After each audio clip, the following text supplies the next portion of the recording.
चरथावल गांव पावटीखुर्द पहुंचे आजाद समाज पार्टी अध्यक्ष चंद्रशेखर आजाद। चंद्रशेखर बोले, जब भी धार्मिक राष्ट्र बनेगा देश टूट जाएगा। पावटी में दलित विरोधी टिप्पणी पर भड़के पीएम सहित मोहन भागवत पर भी की टिप्पणी। आजाद ने गांव में दलित विरोधी टिप्पणी करते हुए पिटवाई गई मुनादी पर नाराजगी जताई। आजाद ने कहा कि दलित किसी से नहीं डरता, वह पढ़ाई लिखाई में लगा है। उन्होंने कहा कि यह तुगलकी फरमान तथा इस तरह की मुनादी उन्होंने आजाद भारत में पहली बार सुनी।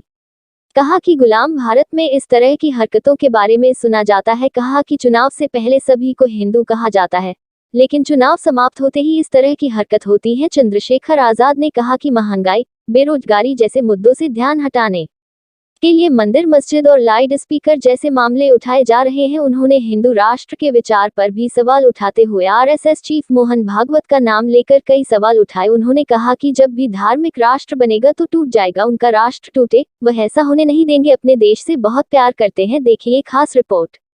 शेखर जी, आजाद भारत के बाद एक बार फिर तुगलकी फरमान आ रहे हैं, वो भी दलित समाज को लेकर, तो क्या कहेंगे, कहाँ जा रहा है हमारा देश?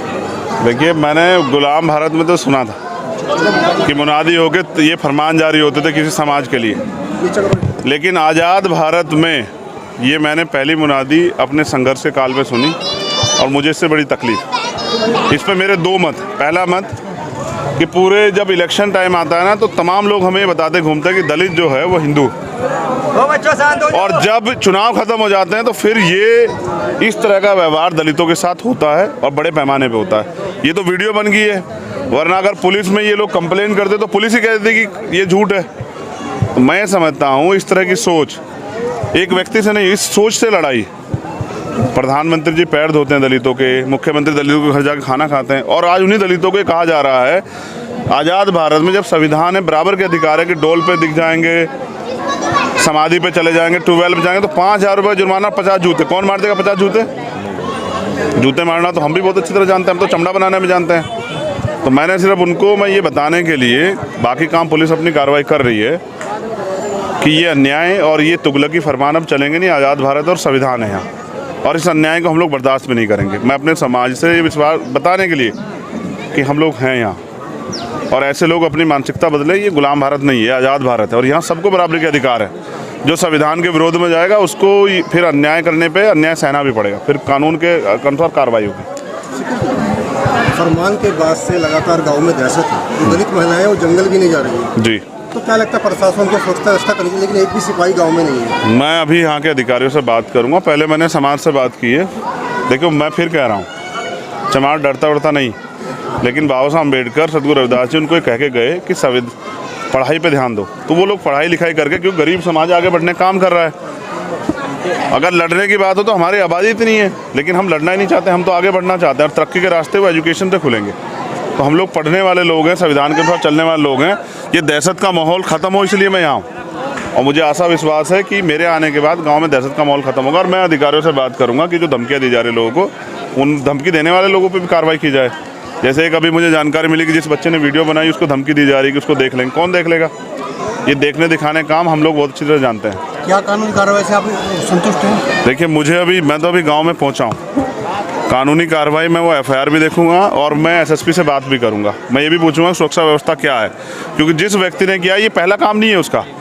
उसने पहले भी ऐसे कई तरह के फरमान जारी किए और इस तरह के लोगों को डराने धमकाने काम का, दबाव डालने का, और फिर उनका वो एक क्रिमिनल परिवार से भी आते हैं। किसी व्यक्ति को नुकसान हो सकता है, तो पुलिस ने क्या कार्रवाई की है, अब मैं वो सब चीज़ें जानूंगा। मैं बुलडोजर कार्रवाई का भी समर्थन नहीं करता, लेकिन मैं सोचता हूँ जिसने अपराध किया उसके अंदर कानून का डर होना चाहिए।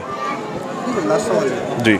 लगातार बीजेपी जो हिंदू मुस्लिम लेकर राजनीति कर रही है जी, मंदिर मस्जिदों से लाउड स्पीकर हट रहे हैं, ज्ञानवापी मस्जिद का भी सर्वे चल रहा है, तो क्या कहें हमारा देश किस तरफ जा रहा है? आखिर क्या फिर दो भागों में देश बटने जा रहा है? रुपए के दाम, रुपए के जो है ना वो डॉलर के मुकाबले गिरा है, महंगाई बढ़ी, बेरोजगारी बढ़ी, अन्याय अत्याचार बढ़ा, जुल्म जाति बढ़ी, पेट्रोल डीजल के दाम बढ़े। इन सब चीज़ों की आवाज़ को ये आम जनता तक ना पहुँचे, तो इसलिए बीजेपी के लोग इस तरह की चीज़ों को इशू बना रहे हैं। मैं ये पूछना चाहता हूँ, कौन सा धर्म जो है नफरत सिखाता है?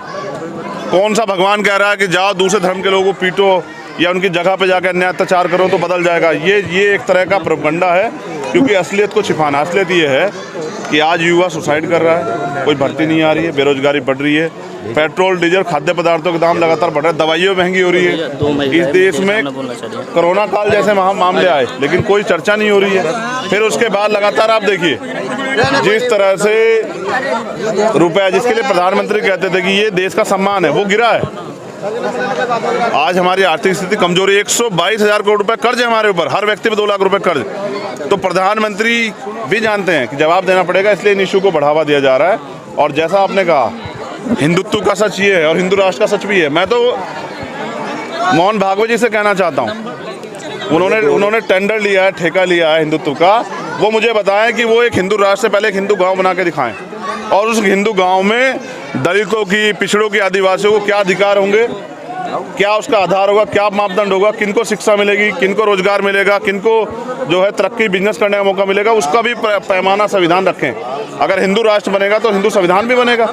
वो संविधान क्या होगा, और उस संविधान में दलितों को, पिछड़ों को, आदिवासियों को, माइनॉरिटी को क्या अधिकार होंगे, ये भी जरा बताएं। तो पहले मोहन भागवत जी एक गांव बना के दिखाएं हिंदू, और पूरी दुनिया को, पूरे देश को उसका मैसेज देखने को मिले कि हिंदू गांव कैसे होते हैं, हिंदू राष्ट्र कैसे होते हैं। जब भी धार्मिक राष्ट्र बनेगा तो देश टूट जाएगा, और मैं नहीं चाहता मेरा देश टूटे। मैं अपने देश से बहुत प्यार करता हूँ।